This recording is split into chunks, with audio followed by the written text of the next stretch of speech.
Hey, this is TJ from tjontheroad.com. Thanks for joining me. This is part 8 of my deep dive series on the Waldorf Iridium.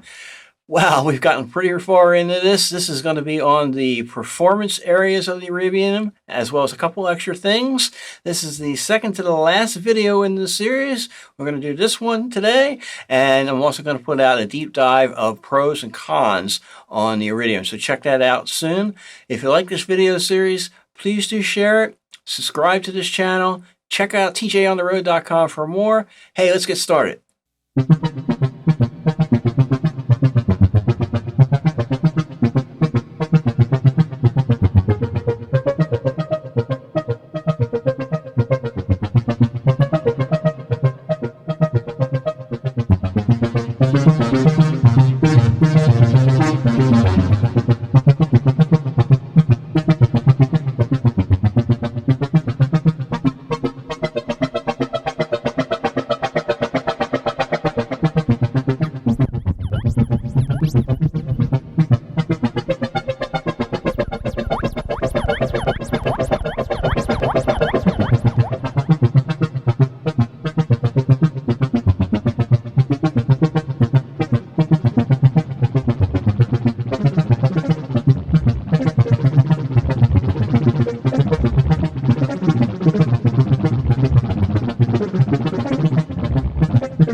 All right, now when I speak about the performance-oriented functions in the Iridium, obviously I'm talking about using the synth to perform on.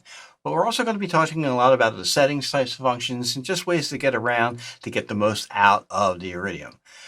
You generally can get to all those settings from these 4 buttons up here: the master, the perform, the layer, and the global. So what I'm going to do is I'm going to start on the perform. We're going to go clockwise through those. And after I'm through with that, I'm going to show you a few fun bonus features, things like live granular. We'll talk a little bit about the pads as well as the control voltage inputs. First one we want to look at is the perform function. So hit perform here. When you hit perform, the default is the XY pad is the first one comes up. You can change that later on. I'm going to show you how to do that. You have the XY pad, you have the wheels, you have your favorites, autoplay, which is the sequencer, as well as the arpeggiator. So let's just start with the wheels, say for example, the one all the way over here. This is really great because this essentially emulates, the wheels that you would have on your actual controller.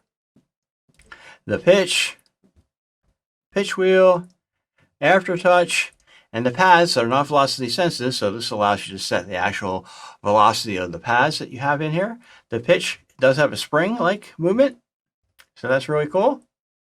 So if you're running a sequence, you want to use, say, the mod wheel or the aftertouch control to modify different parameters within the modulation matrix. You can still play with it here.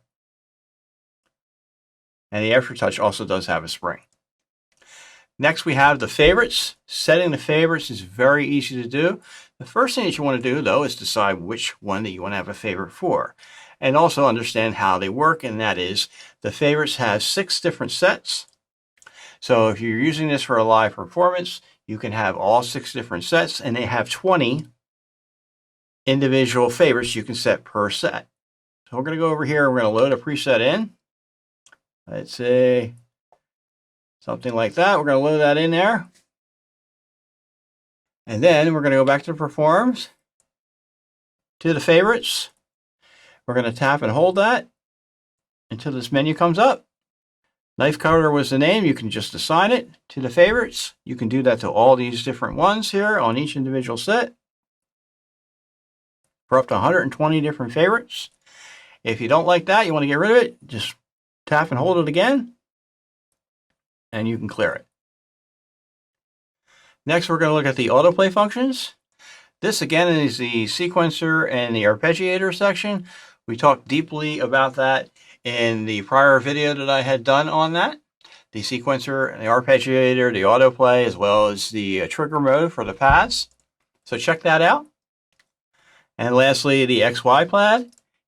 XY pad here, very much like you can use it for vector type synthesis, which is really, really cool.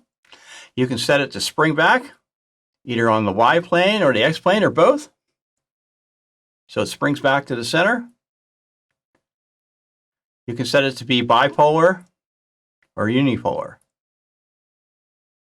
Now, continuing to move clockwise, next is the global. Hit the global. This is really great. I love this to have a scope right on here, and you can have multiple different types of scope at multiple layers in the synth. Hit the layer button here. You can scope each individual oscillator, the filters, the digital former, at the VCA, pre-effects, essentially post-effects when you do it from the main output, each individual layer, the input, and the main outs. Really, really awesome. I really, really do like the way that works. And you have the analyzer that can be logarithmic or linear, or you can have it as a scope. Let's take a look at that. Here's the scope.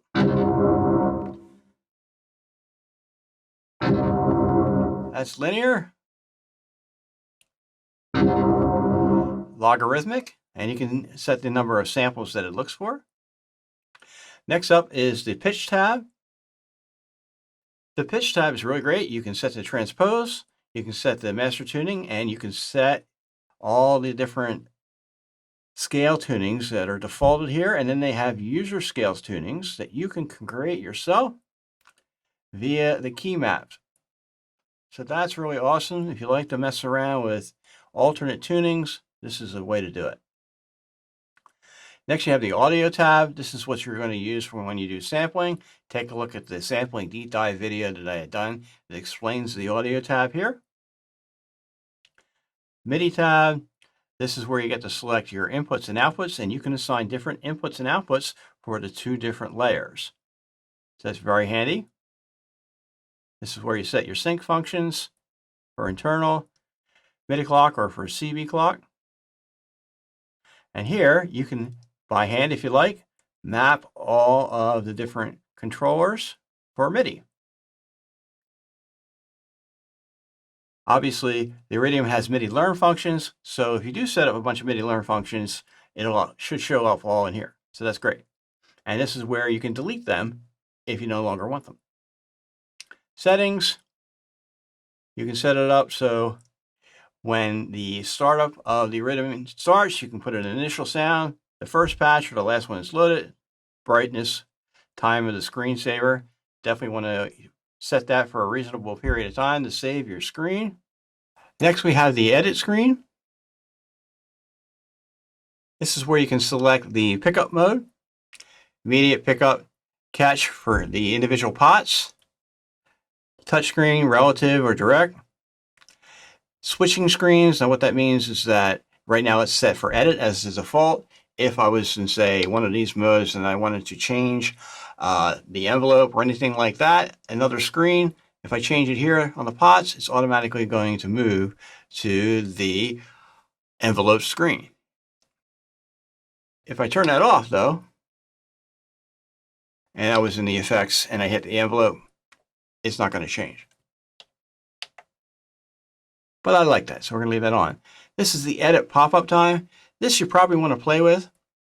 The default is at 2 seconds. What this means is, let's just say, for example, I was here. You'll see on these side screens here, on many of the windows, you have the ability to hit the mods, or you have the ability to set the fine parameters of how much the dial will change. So if you touch it and hold it, you get this pop-up. So I held it for 2 seconds and it allows me to do all these different functions, set the fine parameters of the scaling of the change that I make, or the modulations, or set the MIDI learn. If you go here, you can change the time in which you need to hold it. Lastly, it's the default screen. For the performance page, if you remember the performance page, it comes up with the XY pad first. You can change that to be any one of these, the favorites, the sequencer, that being the autoplay, the wheels, or the last screen that you use. So if I change it to the favorite, say for example, I hit perform, it's going to come up to the favorite screen. Next, we have the CV inputs. This allows you to scan all the CV inputs, to scale them. Really, really great functions here. Now, I'll be honest, I'm not a big modular guy. I prefer stuff like this. It's modular in a box, so I don't have to plug it into other stuff. But if you are into modular, I'm sure this is super, super handy for you. And these allow you to change the different colors of the individual settings. And you can save those, which is really great. Lastly, we have the System tab. This is where you would do any updates to the firmware. And if you have an issue, you can send a support log. All right, now we're going to continue. We're going to look at the Layers tab. Here you can set the external input volume. You can set the routing for that input.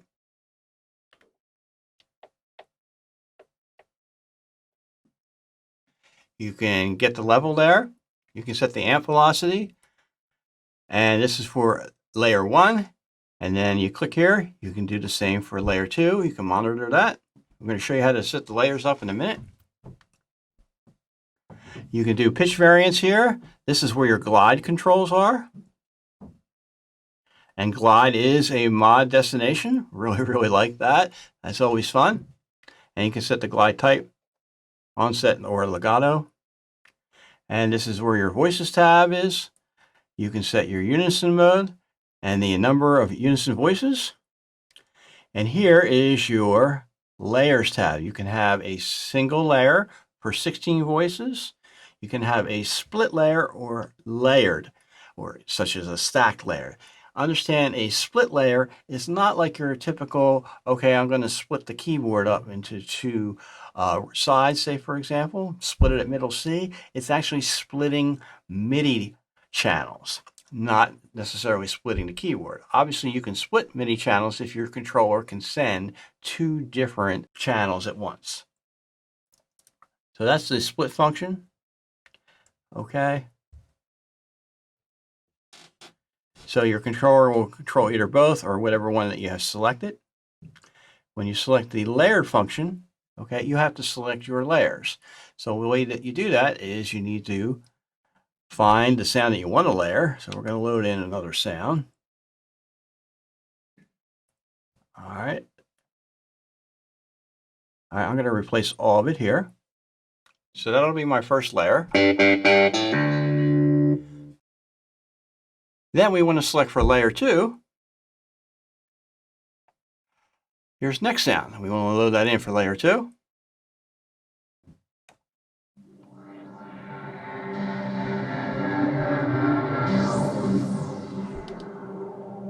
Okay, so those are the two different sounds. If I go to the layered mode and I say that I want both, now I have layer 1 and layer 2.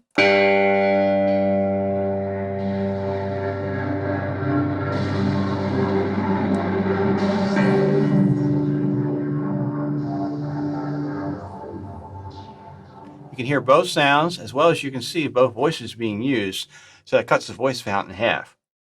One last thing that's not actually on any one of these screens is right down here, and that is the mono mode. So just like the old-fashioned mono synths, you can have it in mono mode where you're going to be playing one at a time. You'll see that it's changed it in both layer 1 and layer 2. So that changes the way that your envelopes will affect your sound and so forth. All right, lastly, we're going to move to the master section. This is where you can set the layer 1 and layer 2 volumes. You can set their pans. This is the master compression. It's a single one knob compression. This is the bass boost. Now, through all these videos, I had the bass boost on because it sounds much better. Let's give you an example of that. If I turn it off,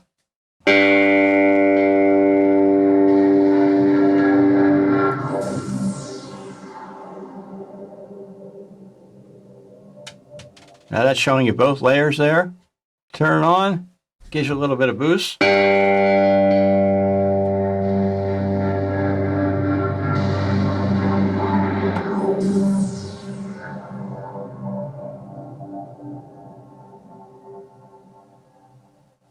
I don't know how much you can hear actually that with that one sample in the video, but it definitely makes a big difference, particularly when you're doing virtual analog.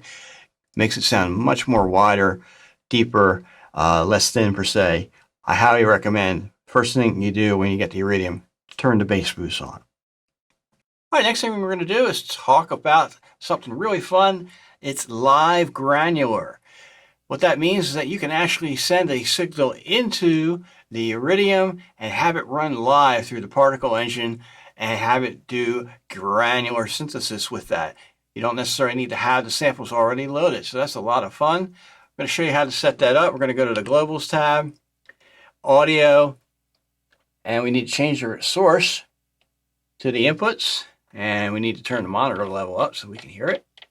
I've got my guitar in my hand, so this is pretty dangerous stuff.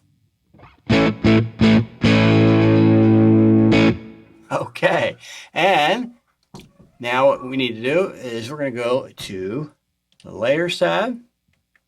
All right, we want to make sure that that's all right. The input routing is to the main, okay? And what we need to do is we have to get the note to play. So I want to take a C note, the lowest note here on the pad, and I want to latch it. All right. And now what you're hearing is it's running through the particle engine.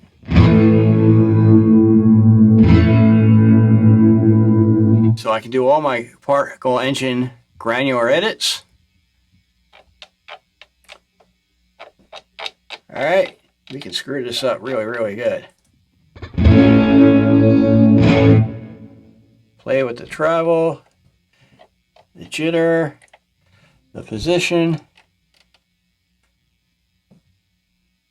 sharpen the attack and the decay. We'll see what that sounds like. Kind of like a delay here. We can play with the grain pitch. Maybe I want to get a fifth up here.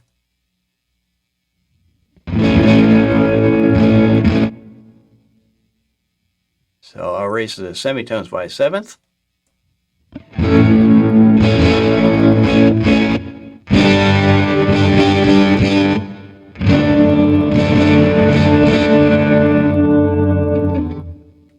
Back to the particle engine. Have a lot of fun with this, mess around. I think this is a lot of fun. Change the stereo width.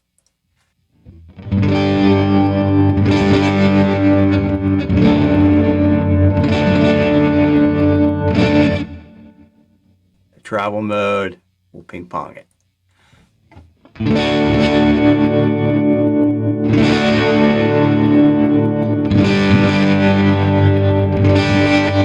So somewhere between like a delay and a tremolo effect. Let's get the length really short, see what happens. Okay, that gets really wild.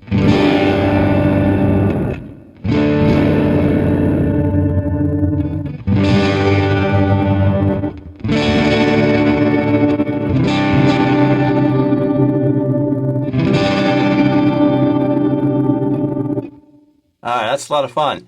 I'm going to create a preset for that, and I'll give you a little demo there in a second.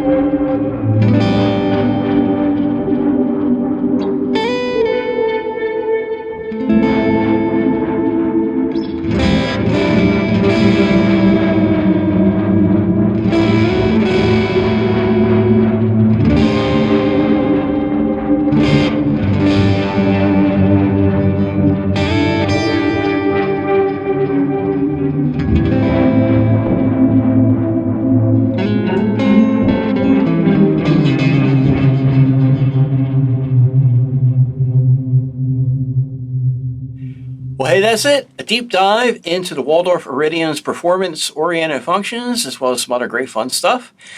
This is the second to the last video in the series. This is part 8. Part 9 is going to be a deep dive into the pros and cons of the Iridium as I see them. If you like this series, please do share it. Subscribe to this channel. There's going to be a lot more fun stuff on the Iridium and other great gear videos and some music videos to come. So please do subscribe. And check out tjontheroad.com for more. Thanks so much for watching. Thanks for your support. See you soon.